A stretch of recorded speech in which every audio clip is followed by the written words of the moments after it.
U.S. President Donald Trump has secured a $600 billion commitment from Saudi Arabia to invest in the United States. This is coming on the first day of his three-country tour of the Gulf states, which began in the oil power state where he was accorded a gala welcome. Trump punched the air as he emerged from Air Force One to be greeted by Prince Mohammed bin Salman, who later signed an agreement with the president in Riyadh on energy, defense, mining, and that's among others. The U.S. agreed to sell Saudi Arabia an arms package worth nearly $142 billion, according to a White House fact sheet. It is the largest defense cooperation agreement Washington has ever done. Now in Texas is Adeni Yukunu, an international journalist and policy analyst. With him is Alexander Von Rogen, an international affairs analyst in Toronto. They both join me now to look at President Trump's tour of the Gulf state and how far it has paid off with the Saudi Arabia government. Both of you gentlemen, thank you so much for coming on tonight. I'll start with you, Alex. How do you assess Trump's trip in his agreement, the largest, biggest defense agreement, according to the White House, up to date? Well, I think there's a trade-off in the Middle East. Trump is looking for wins in his negotiating skills. He's obviously got Saudi Arabia as an ally. I think the precursor to this meeting were the attacks against the Houthis in Yemen, which are also an enemy of Saudi Arabia. The U.S. military moved in there quickly, swiftly, took out a lot of leaders, and have now got a ceasefire going. They've also been giving accolades to MBS and given him credit for negotiating a lifting of the sanctions in Syria. Mm-hmm. Trump is promoting peace in the Middle East. I think he kind of blindsided Israel a little bit in these actions because he didn't include them in some of the negotiations, but he's putting America first. In dealing with the largest producer of oil in the world, he wants to keep the U.S. dollar as the petrocurrency for the planet. And I think that will be one of the underlying benefits of this deal that hasn't been spoken about yet. Adeni, let me bring you in. Do you agree with Alex about the fact that Israel was blindsided in this negotiations? I do not really think that Israel has been blindsided. Let's understand that if we consider the post-Abrahamic Accord, Saudi Arabia has continued to be a lead intervention company, a lead intervention agency as far as that is concerned. And as a matter of fact, if you check the history of the support that Saudi Arabia has given to Palestinian people, it is unalloyed. But Saudi Arabia appears to be progressive and contemporary in its approach, and very pragmatic too, if I need to mention, when it comes to dealing with the issue in the Middle East. And as a matter of relevance for Saudi Arabia, you'd have observed that in recent times, most of the mediation conversations or talks have taken place there. But this one is also, quite frankly, about the U.S.-Saudi Arabia strategic alliance. Don't forget, we're talking about moving away from non-oil sector investment, over 600 billion achieved. You're talking tourism, you're talking entertainment, you're talking technology. So those indicators are very, very relevant as far as Saudi Arabia's economy is concerned. But don't also forget that there's a motivation here. The United Arab Emirates, particularly Dubai, appears to be the revolutionary Middle Eastern part of the world where things are changing so fast and drastically that Saudi Arabia do not want to be obliterated in the scheme of things in the contemporary time. So that has accounted for Saudi Arabia, which sees itself as the center of a global religion and also the center of advancement in technology and the likes of those areas. So right now, nobody has blindsided anybody. But of course, things are still evolving. Right. And the crystallization of these realities will result in better outcomes. I believe. Those are my opinions. Alex, let me bring you in here. The White House calls this the largest defense sales agreement in history, but some analysts are saying that it is also a measure of a changing relationship between Washington and Riyadh. What do you make of this? I think I've kind of emphasized that in my first statement. They're tying in a relationship here which is beneficial in ensuring the security of the Middle East. And Trump is advertising himself as pro-peace and taking affirmative action when it's necessary.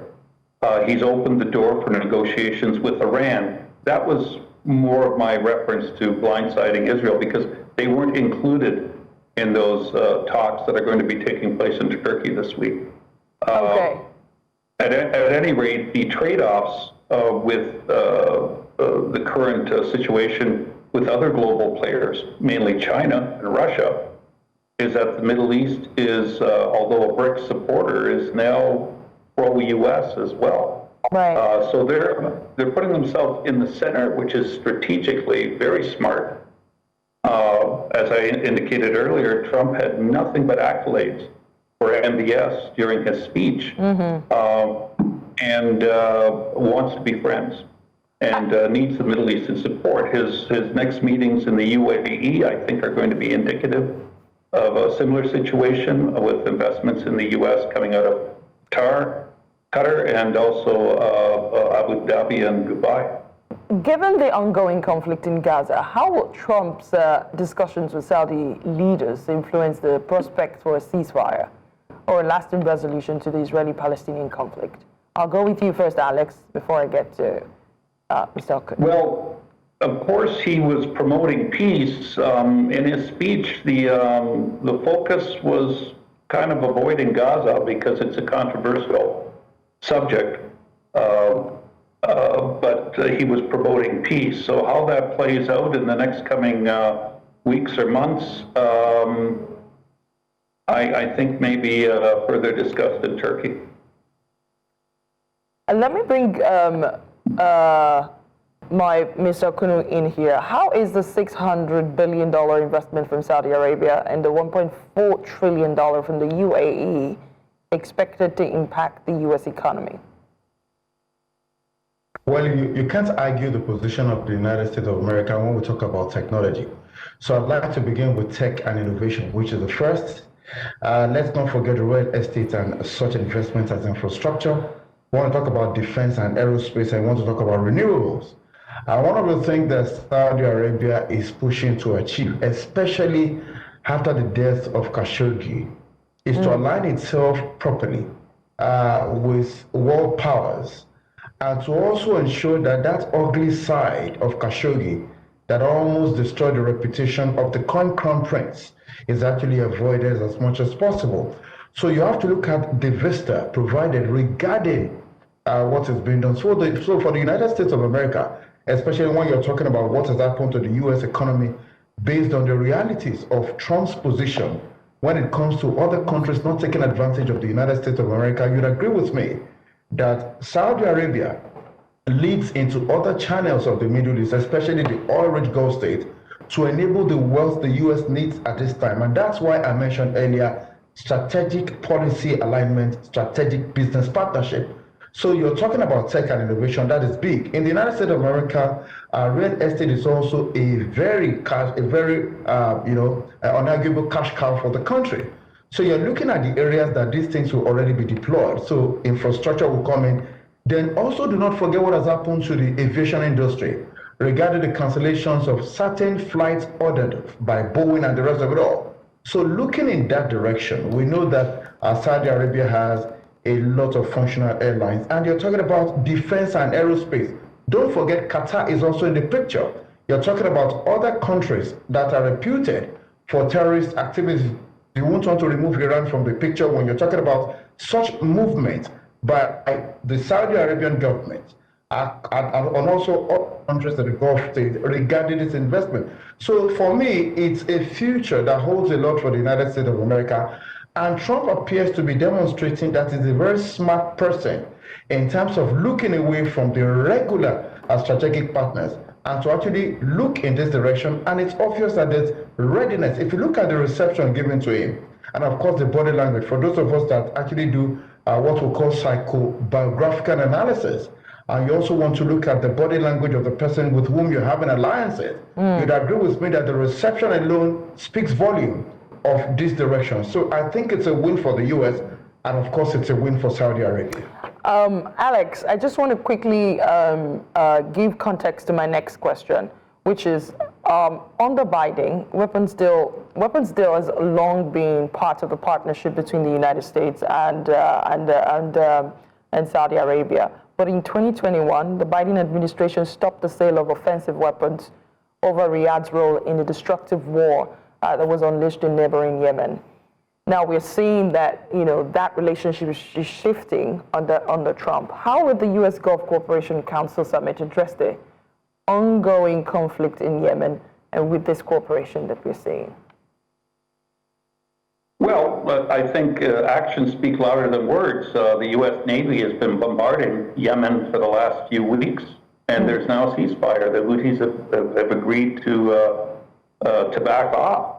I think that timing was very strategic for this meeting in Saudi Arabia. The Democrats were taking a back seat to that. Trump's more affirmative action, not because he wants a war. He wanted to show that he can prevent a war and also to create safety in the Red Sea, which is Saudi depends on the Red Sea for its ports. So does North Africa. So does the Suez Canal for traffic from Asia through to Europe. He's taken credit for that, and actually we have to say he did quite a good job. I'll go to Mr. Okun quickly. What would you say the implication of this, renewed diplomatic relations, if you like, between Gulf states and Iran, and how all of these will affect what's going on between the United States and Saudi Arabia? One more enemy is too much to have, especially when you have challenges regarding your economy.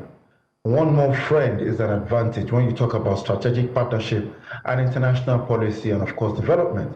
And I believe that if you look at the approach that Donald Trump has given, my other guest said something that is a very, very deliberate move. And actually, it appears as if people read the Times to have allowed such things as are happening in Yemen right now. You're talking about a ceasefire, looking at diplomacy rather than actually belligerency.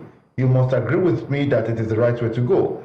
Do not forget that when they talked about the Pakistan-India bombings or the drone attacks a couple of days ago, Vice President J.D. Vance said something that people just glossed over. He said the U.S. is not directly involved. To paraphrase him, it tells you that the U.S. is actually particular about what President Donald Trump is going into the Middle East to do, and holding a position that either supports India or Pakistan may be detrimental to these laudable moves having been made by Donald Trump. So it's a very right move in the right direction. And I can tell you that this will go further to strengthen the U.S. economy. And even yesterday, the S&P went up, the Dow Jones went up. Every three levels of the U.S. stock exchange yesterday went up, indicative of the positivity that is coming following the discussions between China and, of course, the United States of America in terms of the tariff issues. So it is a very good move. It's a bold move. And I can tell you that implications are possible and positive in the foreseeable future. One thing I know about international diplomacy is it is one thing today, it might be another thing tomorrow. The final words, gentlemen. I'll go for Alex first. Final words, I think the right moves are being made. Trump did advocate also. He believes in self-government. He's not looking to occupy countries the way previous regimes have done. By taking affirmative action to stop violence and aggression, taking out cutting off the head of the snake, so to speak, he's eliminated 82 terrorist leaders in the last since January 20th through strategic strikes. Basically, he's telling the world, if you advocate violence and terrorism, we're going to find you, we're going to take you out, and then we're going to go away. Right. I didn't need your final words. Well, I think that the Donald Trump administration should cement every deal that is at his signature upon right now in marble. The reason I'm saying that is this. If countries understand that government is in continuum, some of the disruption done by an incoming administration will be avoided. So for me, this has brought the U.S. to a vantage position in terms of his diplomacy. And there was something you said before you threw the questions at my other friend there, which was diplomacy is one thing today, one other thing tomorrow. I think that every leadership part-time must understand that it is needless disrupting the good work that your predecessor has done. So I expect anybody who takes over from Donald Trump to consolidate the successes it's making so that the U.S. economy can be revamped for the best, and every other aligned partners in this policy framework would have to align properly. That's just how I see it, please. Well, we'll have to wait and see. Thank you so much, Adeni Kono, who joined us from Texas, international journalist and policy analyst, and a very big thank you also to Alexandra von Bergen, an international affairs analyst from Toronto. Gentlemen, thank you.